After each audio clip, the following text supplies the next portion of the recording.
Hello and welcome to Northern Under Asylum. If you're anything like me, GRJDwyer, you'll be around 34 years old and you'll be suffering from male pattern baldness. You'll also rejoice at any sort of news about a PlayStation 1 remake. Well, here it is, my very own PlayStation 1 Remake Requests video. Enjoy. Number 10, Nightmare Creatures. Nightmare Creatures is Bloodborne, 18 years before it was a twinkle in Papa Miyazaki's eyes. Surviving the 1997 horror from Callisto Entertainment was a joyous blast back in the day, a game that was rammed to the brim with ghoulish enemies and creatures from the stuff of, well, nightmares. As you look to vanquish the Brotherhood of Hesate, a sinister, for the purposes of said title, devil-worshipping cult, you take charge of our heroes, Ignatius and Nadia. Both have an impressive array of weaponry and magic at their disposal as they bid to cleanse the earth from Adam Cowley, some bloke from down the pub and the game's big evil. With a story that is genuinely compelling, modern day developers could focus on expelling the repetitive combat and at times frustrating camera angles. Done right, we could have a monster hit on our hands. Number 9, Galarians. Before Beyond Two Souls, we had psychic powers in the form of Galarians. Glorious tank controls and pre-rendered backgrounds give this title instant Resident Evil vibes. Amnesia sets the scene here as Rion, the game's protagonist, dives head exploding first into the foreshadowed mystery. This is Christopher Nolan's Memento on acid. The premise, take your drugs, avoid fights where possible, and when heads roll, chill the fuck out. Anything similar to the RE engine that has seen Capcom classics crash back into our consoles, and we could have a glaringly good remake? No remaster, the story is way too good for that. Speaking of acid, in at number 8 is LSD Dream Emulator. Honestly, get it on VR now. Any sort of port or remake would positively melt the fragment of my tiny little mind. I would gladly play it to all my hipster friends who could repeat the words, "Seriously, it's like totally blew my mind." Probably not a great idea to release this on the youth of today, but hell, the poor bastards have been in lockdown for over a year. Gimme, gimme, gimme. Conceived by Japanese artist Osamu Sato, this is a piece of art. Employing the PlayStation as his paintbrush and using a canvas laid out by the diaries of the Asmic Ace employees, the game developers for over a decade, is acid for the children. Enjoy, but stay safe. Don't actually take acid before playing, that's kind of a bad idea. I'm talking night terrors, loaves of bread coming at you with... Anyway, let's move on. In at number 7 is In Cold Blood, made by the super cool dudes that made the Super Stellar Broken Sword series. However, here you take control of John Cord, whose parents set him on a life path of justified murder by casually giving him the moniker John Cord. An action which we trust is the reason for the aforementioned title, In Cold Blood. The despair and disappointment of looking at anything with his name on brings him under the watchful gaze of MI6, and there, like at birth, he is betrayed, and so leads to much killing. Pulp Fiction and The Usual Suspects inspired this title that was slightly hindered by its crappy controls. A remake we doth request. This is a real and solid foundation for a modern classic, if only a new studio can get their hands on it. We won't go into the particulars of the story as this is the game's core appeal. Coupled with some even better graphics and an overall of some of the action sequences, we could have a genuine and stellar alternative to some of the stealth action and espionage games that are currently sneaking around the market, without being seen. Most would want to see a Siphon Filter remake request here, but we are likely to get that very soon. Not that we know anything. Wink, wink. In at 6, Vagrant Story. When Square stopped pissing about with mobile games and actually finished the second half of the Final Fantasy VII remake, we plead with the powers that be to dust off Vagrant Story. Epic. Sod shops and interacting with NPCs is all about the weapons. And the weapons. And the weapons.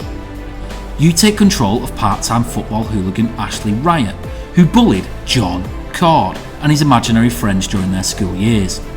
Ashley can do pretty much anything in his quest for bigger and better weapons. Really, this is a very long and winding Vagrant story to the structure of this game. Entitled The Phantom Pain, yes, that's correct, the Phantom Pain, the story plays out like if someone in Game of Thrones rewrote The Lord of the Rings, while taking War and Peace and Stephen Hawking's A Moment in Time into inspiration. Honestly, we have no idea what the f*** is going on. Epic. The amount of mechanics in this game could spend the rest of the video listing.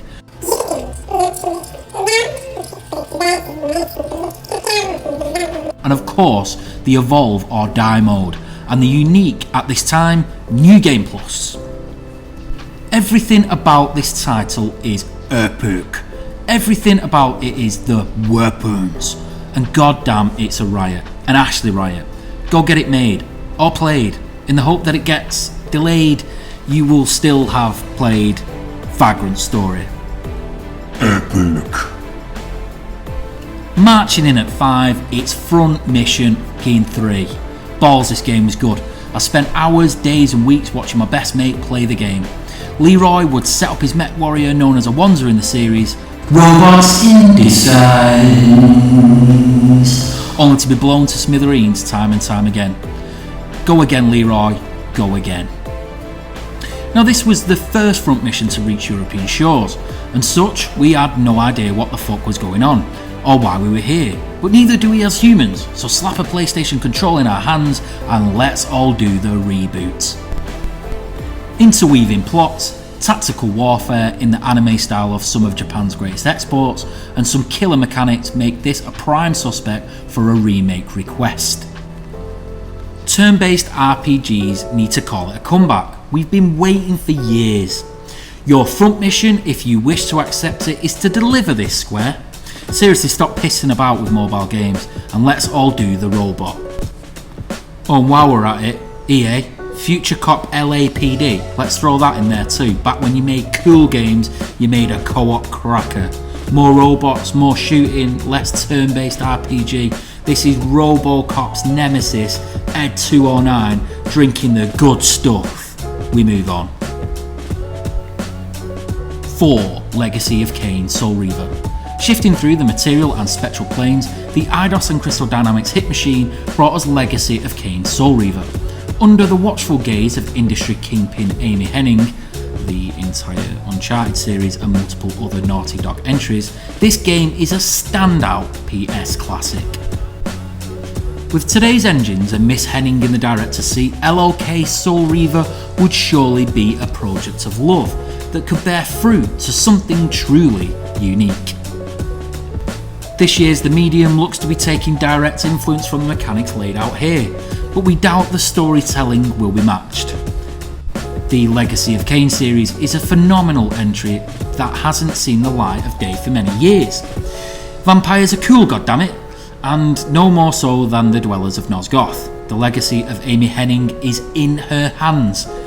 She doesn't need this, but we all do.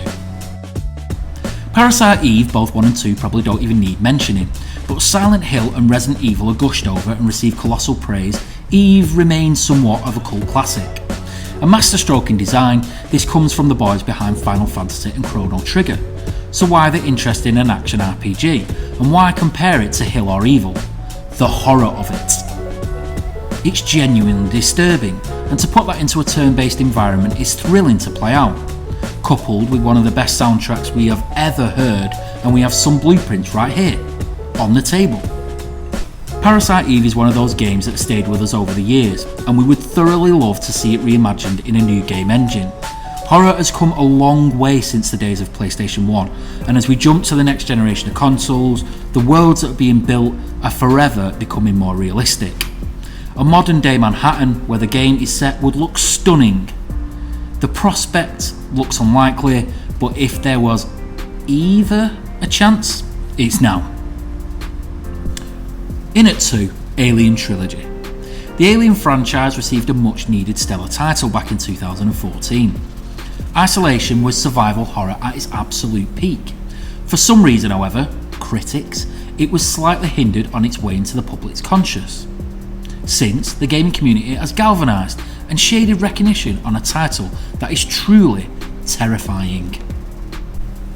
A stunning reconstruction of what made the original Alien film so tactile and believable was coupled with superb AI, and a use of sound not experienced before on consoles. BAFTA award winning, may we add. And it is for this reason that we plead with Creative Assembly to go where nobody can hear you scream and deliver Ripley back to us, or to the Wayland-Yutani Corporation, whichever pays the most to get a game like this out. We pick Alien Trilogy as it was a stonewall shooter, and a surprisingly good one at that with its Doom-like setting. Many have tried, Aliens, Colonial Marines, but none have succeeded. Isolation was a survival horror. Now give us the guts and swaths of enemies that we can fire pulse rifles at. All in CA's fan-made Alien world would be perfect here. It's nearly been 10 years. You bitch. And in at 1, Tenshu, Stealth Assassins. We have had the way of Sekiro.